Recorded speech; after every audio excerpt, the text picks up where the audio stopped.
Why do you want to hunt? Because you all think that I can't. I saw a sign in the sky. I'm ready.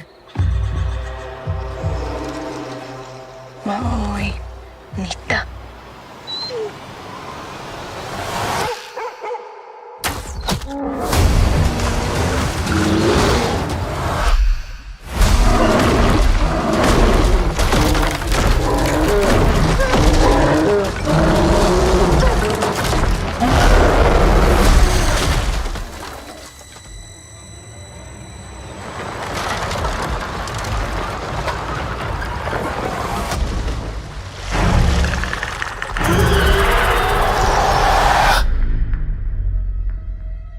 There's something out there. I'm coming with you.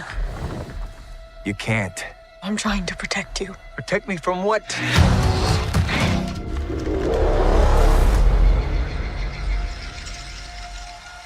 It's time.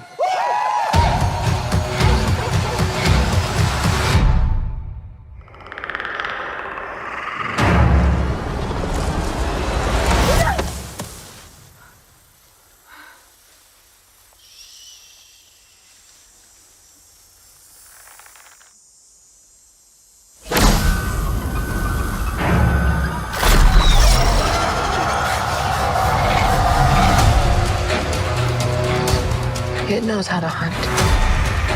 I know how to survive.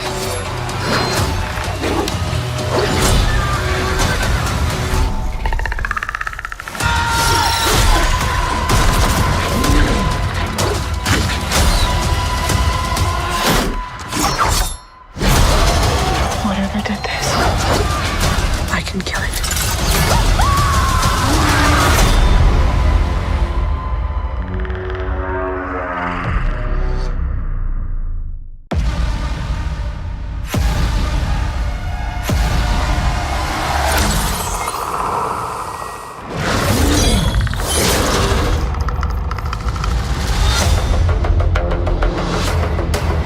Prey is set in the 1700s, 300 years before the first movie.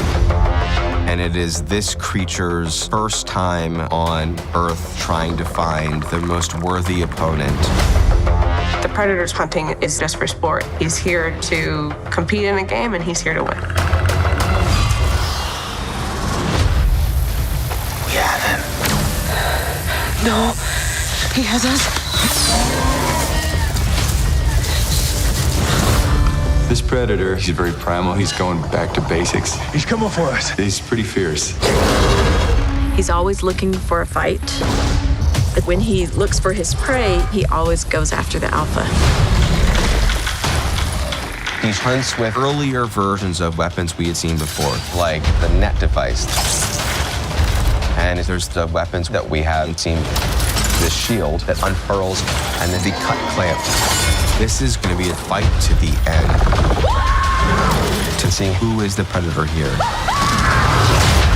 Who is the prey.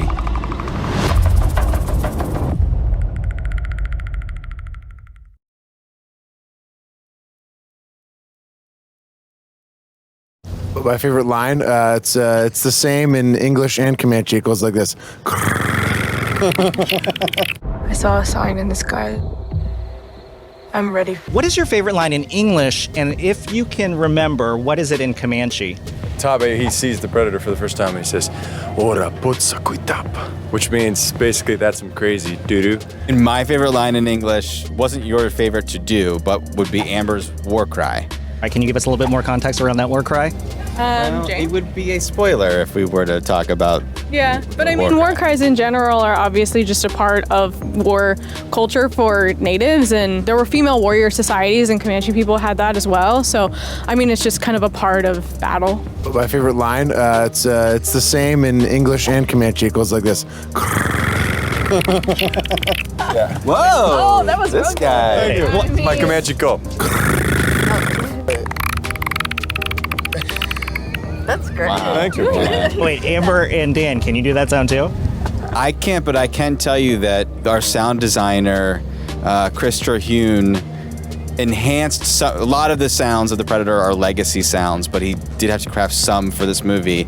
And I know that he, I believe, was stoned and lying upside down, and like something about the way he held his throat and just exhaling allowed for that click to happen. I can't recreate that here, obviously, but yeah.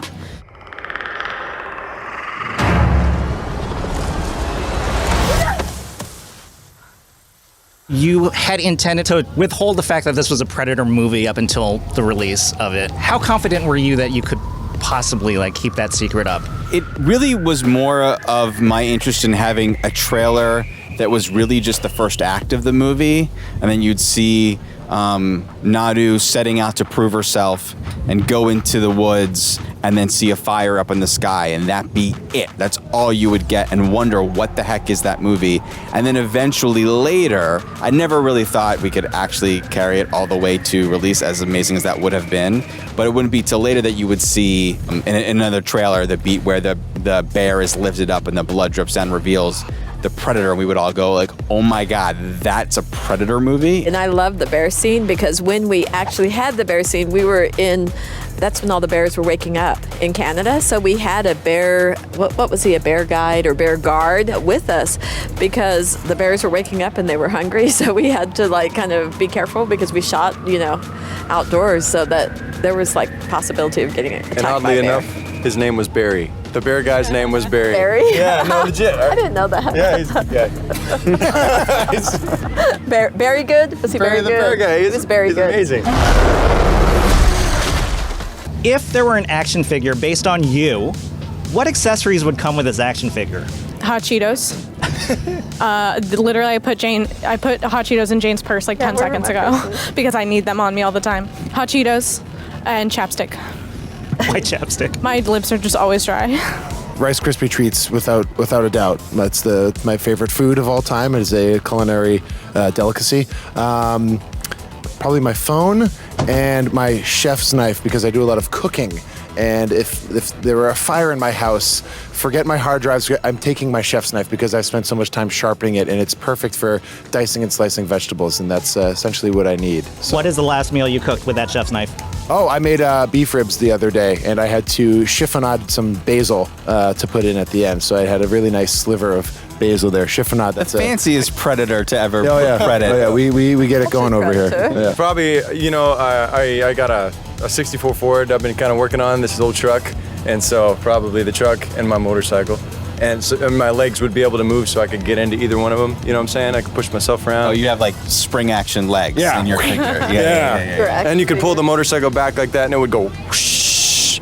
Like those little. Yeah. High-tech. Mm-hmm. High-tech action figure. For me, it would probably be a fluffernutter sandwich. Yes. Oh.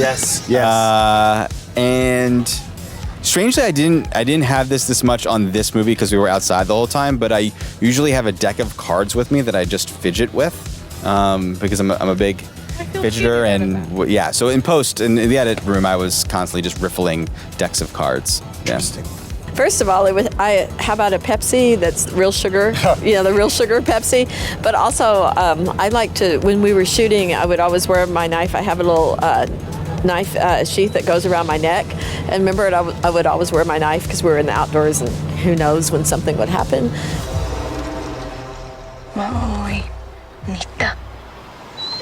What song would save you from Vecna? I didn't. Stranger Things. I haven't watched. I feel like that's already a spoiler. I have not watched the season yet. Probably Chance the Rapper, Summer Friends. That's my cool song. Actually, I love this question. I'm a huge Billie Eilish fan, and she was actually a big part of this movie for me. So, to me, my favorite Billie Eilish song is "You Should See Me in a Crown." So it'd probably be that one.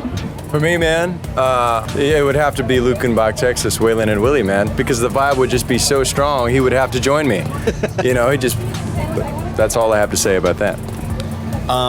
There was one song that would turn me into a frickin' monster as a kid, and it was the Queen theme song to Highlander. Nothing is more badass than that song. So I guess that, having not seen how this song can wield its weaponry towards Vecna, but yeah.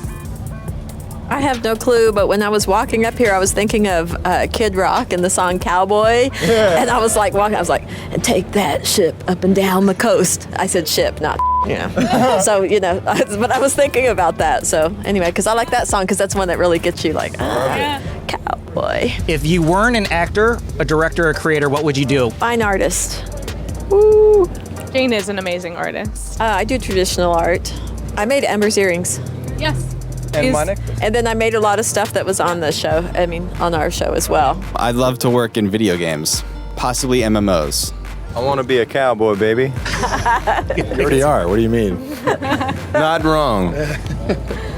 There was a time in my life that I thought I was going to be an MMA fighter. So I don't know. Thank you for that response. No, you can do it. So, I mean, I don't know that's how I'm feeling now, but I mean, I would maybe like at this point be, I don't know, a writer or some kind of something physical. I didn't mean to react that way. I can see you as It's done. You did it already. Okay. For me, it'd probably be a culinary travel TV show host.